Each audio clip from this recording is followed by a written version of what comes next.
Is Trump coming to ASEAN Summit to tell ASEAN what to do, or in other words, to boss around? Hello everyone, welcome back to the channel, and today we talk about Donald Trump. And as you know, Donald Trump is coming for the upcoming ASEAN Summit in Kuala Lumpur. I'm not quite concerned about the whole KL being locked. I'm more concerned about his next move. What's the intention of coming to ASEAN Summit? Of course, he was invited by Malaysia because Malaysia is the ASEAN Chair. But what is he going to do here? So for the last president was Barack Obama. He came to ASEAN Summit 10 years ago. That was actually also hosted by Malaysia. And now it's already after 10 years. We see there are differences after 10 years in terms of development and also how the United States has progressed for the past 10 years. But what is Donald Trump going to do here? And from the news, right, it mentions that Trump to oversee Cambodia-Thai peace deal at ASEAN Summit. That's actually according to Malaysian Foreign Minister Muhammad Hassan. One of the things or conditions he set before coming here is to oversee or facilitate the whole Cambodia-Thai peace deal. And another request he mentioned is he don't want any Chinese official to get involved in the ceremony, as is mentioned here. Wow. Although we know that there are also other players like Malaysia also play a major role in ceasefire negotiations.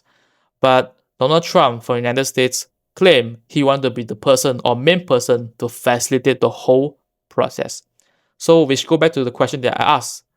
Is Donald Trump coming here to boss ASEAN and tell ASEAN what to do instead of coming here just to join and become a representative to oversee the whole process? That's very concerning. And also recently Donald Trump did mention that he claimed he ended 8 wars in just 8 months. So from a mathematical perspective, it is 1 war per month. Well, it could be very impressive in terms of the result from a mathematical perspective. But how true is it? And because when it comes to peace deal, it's not the only one. In fact, there are a lot of people involved.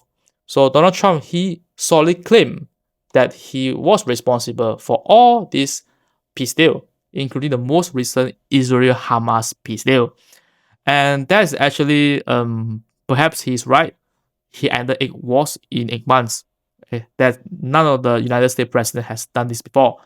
So here, right, I'm talking more about ASEAN. First of all, ASEAN is based on non-interference policy ever since the formation in 1967. The reason is that we, ASEAN, choose not to pick sides between the West, United States, and also communist bloc, mostly by Soviet or of course China. But even until today, the ASEAN is a consensus-based bloc based on the opinions from 11 member states, now with a new member from Timor-Leste. And that's why this is something that is very concerning, although we are like a bloc based on consensus and ASEAN neutrality, with the rising aggressiveness from the United States when it comes to conflicts with China and also of course Russia. We're trying to induce some kind of like fear or disruption in the ASEAN unity. Maybe Donald Trump wants to come here to boss around and also to remind ASEAN that the United States is still relevant in the region. And of course, with the rising influence of China in Southeast Asia, the United States also some kind of worried that he want to come here to tell you that maybe you should follow us or align with our goals. As you know, Malaysia, right, is also a very important country in Southeast Asia because it controls Malacca Strait. That's a very important waterway, and it could be a choke point as well. And also, South China Sea is also nearby Malaysia. In fact, Malaysia even has some disputes with China when it comes to 10-line that upgraded from 9-line to 10-line by China latest map. So those are things that actually is quite sensitive, and it is not easy for ASEAN to deal with all this, especially Malaysia is the ASEAN Chair this year. First of all, as you know, right, we see Malaysia has been very close with China. We have been dealing with China. There's even discussion between China and Malaysia to talk about the rare earth deal. So it's good that Malaysia trying to be good with all sides, as we also got a lot of investment in semiconductor industries by the US company. And there are a lot of companies like NVIDIA and Microsoft is going to set up the data center in Johor and also other states. So that's a good news. We actually try to stand in the middle with the rising China and the growing influence in the region, and also the United States also try to exert its influence in ASEAN after the end of Cold War, meaning that the fall of Soviet Union, the United States influence has been fading in ASEAN actually. So actually for the past 20 years, the United States has barely involved in ASEAN. In fact, they even forget ASEAN role during the Cold War. And that's actually the very important region for the United States as well to counter or combat the communism, or in the past they call it domino theory, where because China was fallen into the communism, followed by Vietnam, Laos, and some other countries. So that the United States call this as domino theory, meaning that it just been fallen all the way down to Malaysia, Thailand, and even Singapore.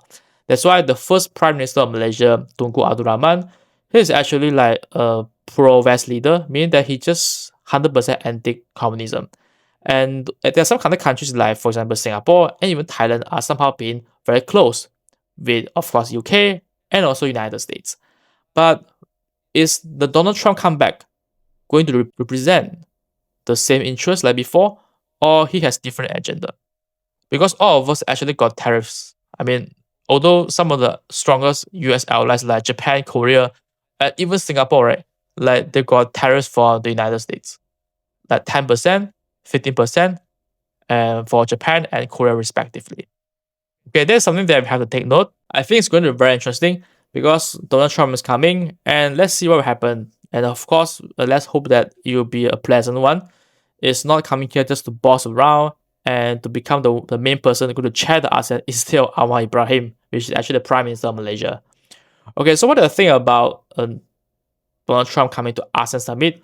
Is he coming just to boss around, or will he try to affect the ASEAN unity, and he wants to actually exert his influence in South China Sea, in Southeast Asia, and so on? Please leave a comment down below as well, and do not forget to subscribe for more content like this, where I talk based on my opinions and also some research from the internet. Alright, see you in the coming videos, and bye bye.